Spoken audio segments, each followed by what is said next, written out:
ক্ষমার অযোগ্য অপরাধ, তবে উনি বর্ষিয়ান মানুষ। সুভাষকে নিয়ে কুকথায় দুঃখ প্রকাশ করার অনন্ত মহারাজকে নিয়ে নরম সুর দেখালেন মুখ্যমন্ত্রী শুভেন্দু অধিকারী। অনন্ত মহারাজ নেতাজি সুভাষচন্দ্র বসুকে নিয়ে মন্তব্য এবং ক্ষমা প্রার্থনার প্রসঙ্গে শুক্রবার মুখ্যমন্ত্রী শুভেন্দু অধিকারী বলেন, এক ইতিবাচক দিক দেখা গিয়েছে, ক্ষমার অযোগ্য কাজ করেছেন তিনি। সুভাষচন্দ্র বসু সম্পর্কে বিরূপ মন্তব্যের জন্য তার বঙ্গবিভূষণ সম্মান প্রত্যাহার করেছে রাজ্য সরকার। বিজেপি রাজ্য সভাপতি সাংসদ ও নগেন্দ্রনাথ ওরফে অনন্ত মহারাজের বিরুদ্ধে এফআইআর দায়ের হয়েছে। অনন্ত জানিয়েছেন তিনি অনুতপ্ত, ভবিষ্যতে সতর্ক থাকবেন। একে ইতিবাচক দিক বলে মনে করছেন মুখ্যমন্ত্রী শুভেন্দু অধিকারী। পাশাপাশি তিনি এও জানিয়েছেন যে ক্ষমার অযোগ্য কাজ করেছেন বিজেপির রাজ্যসভার সাংসদ। অনন্তর সুভাষ মন্তব্য এবং ক্ষমা প্রার্থনা নিয়ে শুক্রবার মুখ্যমন্ত্রী শুভেন্দু অধিকারী বলেন, একে ইতিবাচকভাবে দেখা উচিত বলে মনে হচ্ছে। উনি ক্ষমার অযোগ্য কাজ করেছেন, তবে উনি একজন বর্ষিয়ান মানুষ, সিনিয়র নাগরিক। মুখ্যমন্ত্রী আরও বলেন, আইনের পথে চলবে। বিভিন্ন ধারায় এফআইআর করা হয়েছে, 5 জনকে গ্রেপ্তার করেছে পুলিশ। 282টি পোস্ট ডিলিট করা হয়েছে।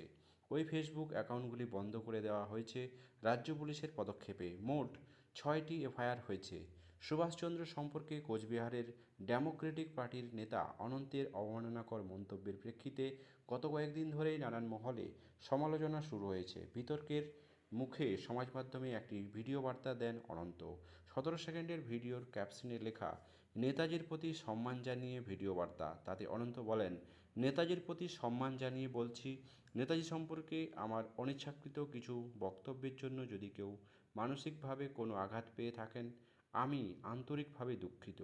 শুক্রবার ভবানীপুরে শুভেন্দু বলেন, ওর বয়স দেখে আমি বলবো, উনি কাল মধ্যরাতে যেটা ফেসবুক অ্যাকাউন্ট থেকে করেছেন সেটা ইতিবাচক হিসাবে দেখা উচিত। উনি নিজেও বলেছেন, পরবর্তী মন্তব্যের সময় সতর্ক থাকবেন, সেটা ভালো। সুভাষচন্দ্র বিতর্কে এ পর্যন্ত যে 5 জনকে গ্রেপ্তার হয়েছে, সেই সকলেই অনন্তের জেলা কোচবিহারের বাসিন্দা। ধৃতদের মধ্যে উত্তম বর্মন নামে এক শিক্ষকও রয়েছেন। শুক্রবার ধৃতদের সকলকেই আদালতে হাজিরা দেওয়ার নির্দেশ দেওয়া হয়েছে।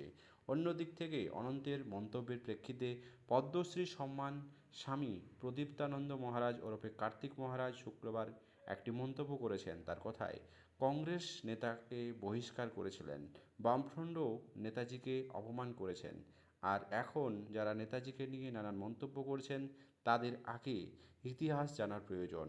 বিজেপির রাজ্যসভার সাংসদ প্রসঙ্গে কার্তিক মহারাজে কটাক্ষ করে অনন্ত মহারাজ কোথাকার কে?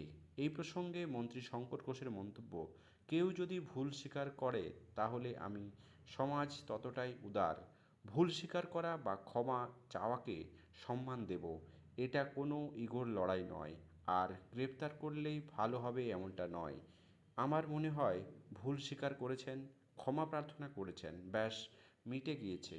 সংবেদনশীল বিষয় নিয়ে এমন মন্তব্য করা উচিত নয়, অনাবশ্যক বিতর্কের তৈরি হতে পারে।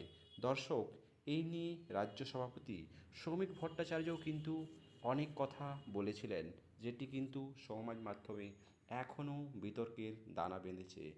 বিজেপি ক্ষমতায় আসার পর থেকে এইভাবে আমরা দেখছি, নেতাজি যিনি দেশনায়ক, বাংলার জন্য তথা দেশের জন্য বিশ্বের বড় বড় নেতাদের সাথে কাজকর্ম করেছেন এবং দেশের স্বাধীনতার লড়াইয়ে নিজের রক্ত দিয়ে লড়াই করেছেন, সেই দেশনায়ককে যে কেউ যদি কোনো কথা বলে তার বিরুদ্ধে কিন্তু সমস্ত দেশবাসী তথা বাংলার মানুষ এগিয়ে আসবে। এটাই হওয়া উচিত, তাতে তিনি যে পার্টিরই লোক হন না কেন। নেতাজি সম্বন্ধে আপনাদের কী ধারণা, নেতাজি সম্বন্ধে আপনার মতামত অবশ্যই কমেন্ট বক্সে জানাতে ভুলবেন না। চ্যানেলে নতুন হলে সাবস্ক্রাইব করে পাশে থাকবেন।